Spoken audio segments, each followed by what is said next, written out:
Good morning, class 4. Today I'm going to start chapter number 2 of your science book, that is adaptation in plants.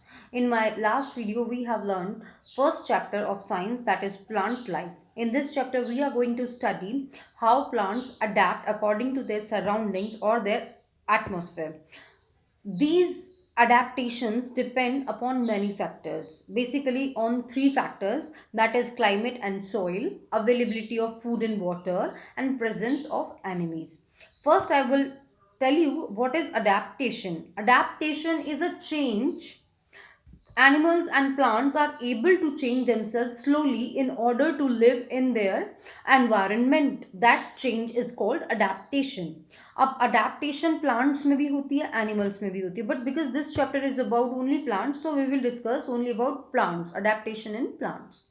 Adaptation in plants, we can classify this in many parts. First, I will take aquatic plants and terrestrial plants. Aquatic plants are those which grow in aqua. Aqua means water. And terrestrial are those which grow on land, जो अर्थ पर, धरती पर, जमीन पर उगते हैं. Plain areas में उगते हैं, डेजर्ट एरियाज में उगते हैं, हिली एरियाज में उगते हैं.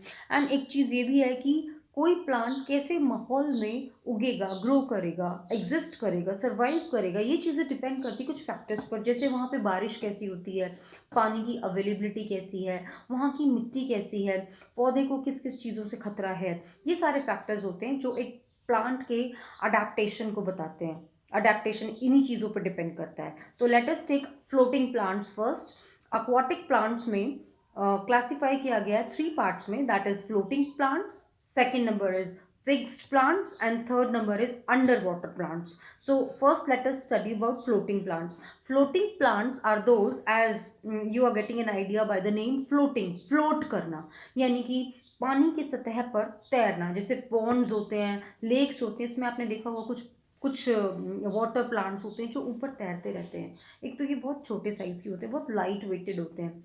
एंड सेकेंडली इनके जो स्टॉक होते हैं, इनकी जो इनमें स्टेम नहीं, स्टॉक बोलेंगे, इसमें हवा भरी होती है, that make it float on surface of the water.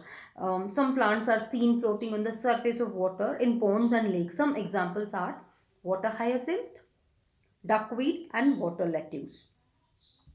Next is fixed plant. Fixed का मतलब है जो जिनकी रूट्स पानी के अंदर अंडरग्राउंड सॉइल में फिक्स्ड होती हैं, लेकिन वो ऐसा लगता है जैसे वो पानी के अंदर फ्लोट कर रहे हैं, आगे बढ़ रहे हैं, बट ऐसा नहीं होता है. उनकी रूट्स फिक्स्ड होती हैं.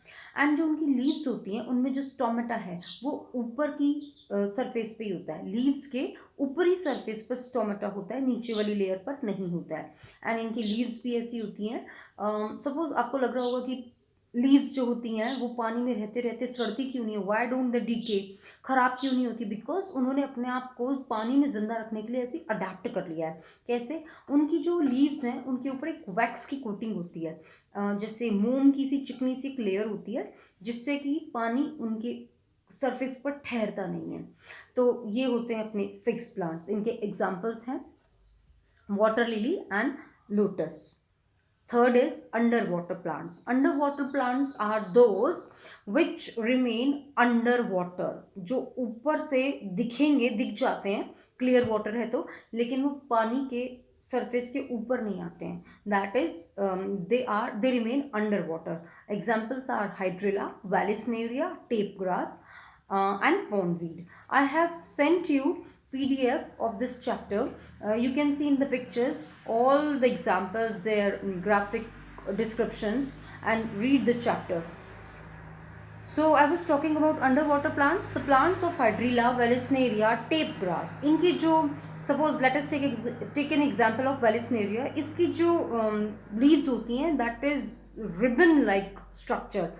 That is of ribbon like structure. वो पानी में ऐसे मुड़ी हुई रहती है रिबन के जैसी, और पानी में वो डीके नहीं होती हैं. और उनके अंदर जो स्टोमेटा होता है वो नहीं होता है. जैसे जनरली अपना जो लैंड पर हम लोग देखते हैं लीव्स, इनके अंदर स्टोमेटा होते हैं, जिससे ये plants breathe through stomata. But जो अंडर वाटर होते हैं प्लांट्स, उनमें स्टोमेटा नहीं होते हैं. ये कैसे फिर ब्रीदिंग करते हैं? Let us know. They use carbon dioxide from water for photosynthesis. पानी के अंदर घुली हुई कार्बन डाइऑक्साइड होती है सनलाइट को एब्जॉर्ब करके। क्योंकि ये ग्रीन कलर के प्लांट्स हैं तो इनके अंदर क्लोरोफिल होता है, because of which they are green, and chlorophyll sunlight को एब्जॉर्ब करता है एंड कार्बन डाइऑक्साइड जो पानी में होती है उससे यूज़ करके ये प्लांट्स फोटोसिंथेसिस का प्रोसेस करते हैं, फूड मेकिंग करते हैं, and then they give out oxygen which is very important for the aquatic animals, जो पानी में रहने वाले छोटे छोटे जीव जंतु हैं, लाइक फिश हो गए या many other animals which live in water. For them it is important for them to breathe. इन्हीं जो प्लांट्स अंडर वाटर प्लांट्स है, जब ये फोटोसिंथेसिस करते हैं and oxygen they give out, उससे अंडर वाटर एनिमल्स सांस ले पाते हैं. Now let us talk about terrestrial plants. aquatic plants, fixed plants, ये सब आपको आ गया है. Now let us talk about terrestrial plants. Terrestrial plants, as I told you that it means of the earth, जो धरती के ऊपर सरफेस पर दिखते हैं हमें. ये बिग ट्रीज होते हैं, बड़े बड़े पेड़ होते हैं, इनमें पत्तियाँ, ग्रीन लीव्स बहुत ज़्यादा होती हैं, इनका ट्रंक बहुत स्ट्रॉन्ग होता है. तो let us talk about plants in plains. Plain area like Delhi, Haryana, Punjab, Rajasthan, ये प्लेन एरियाज़ हैं.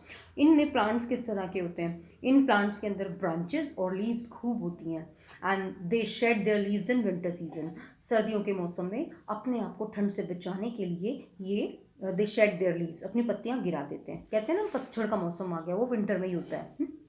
इनके एग्जाम्पल्स हैं नीम, पीपल, शीशम, teak and banyan. Next topic is plants in desert.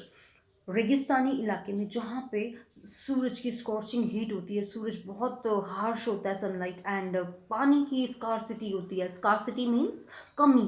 वहाँ पे रेन नहीं होती है, बारिश इतनी नहीं होती है जितना प्रॉपर चाहिए होता है, तो मिट्टी से भुरभुरी सैंडी हो जाती है.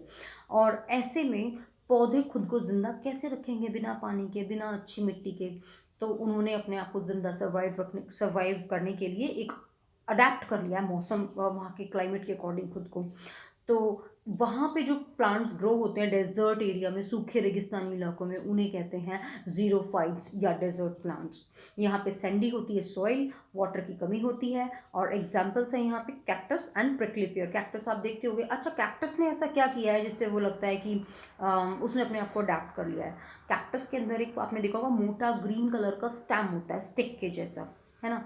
और आपने ये भी पढ़ा है कि जो लीव्स हैं दे आर फूड फैक्ट्रीज, क्योंकि वो ही खाना बनाती हैं पौधे के लिए. लेकिन यहाँ पे उल्टा है. यहाँ पे पत्तियाँ तो इसमें होती नहीं, एक्चुअली पत्तियाँ होती हैं बट वो कांटों के रूप में ग्रो करती हैं. They have converted themselves, they have reduced themselves to spines. कांटेदार पत्तियाँ होती हैं जिन तक ये एक्चुअली जो चरने वाले जानवर होते हैं, भेड़, बकरी, इनसे खुद को बचाने के लिए, ताकि इन एनिमल्स ना खा पाएँ, ये कांटेदार नुकीली पत्तियों के रूप में बढ़ने लगते हैं. और जो इनकी स्टेम होती है वो पल्पी एंड वाटरी वेट होती है. उसके अंदर फूड स्टोर होता है, क्योंकि एक्चुअली स्टेम ही पौधे के लिए खाना बनाती है. इसमें लीव्स तो प्रॉपर होती नहीं है तो वो खाना नहीं बनाती हैं, स्टेम ही खाना बनाता है, इसके लिए फूड मेकिंग प्रोसेस करता है. और जो इनकी पत्तियाँ कांटों के रूप में हो जाती है, that keep the animals away from eating, and this way they exist in the desert area. Now let us talk about plants in cold region. ठंडी जगहों पर जहाँ मोस्ट ऑफ द टाइम ठंड होती है, मौसम बहुत ठंडा रहता है, वहाँ पे पेड़ों की शेप भी अलग होती है. हमारे यहाँ प्लेन्स एरिया में जो प्लांट्स ट्रीज आपने देखे उनसे शेप भी डिफरेंट होगी, साइज भी डिफरेंट होगा. The trees that grow in cold places such as Kashmir, Himachal are generally tall and straight. बिल्कुल सीधे और लंबे होते हैं. Their leaves are needle shaped. इनकी जो लीव्स होती हैं वो नीडल शेप्ड होती हैं. They produce some cones instead of flowers. इनके पास फ्लावर्स नहीं उगते हैं, इनके अंदर कोन्स होते हैं. Pine, deodar and fir are examples of such trees. Okay, we will discuss the rest of the chapter in our next video. So you just read the chapter till page number 20.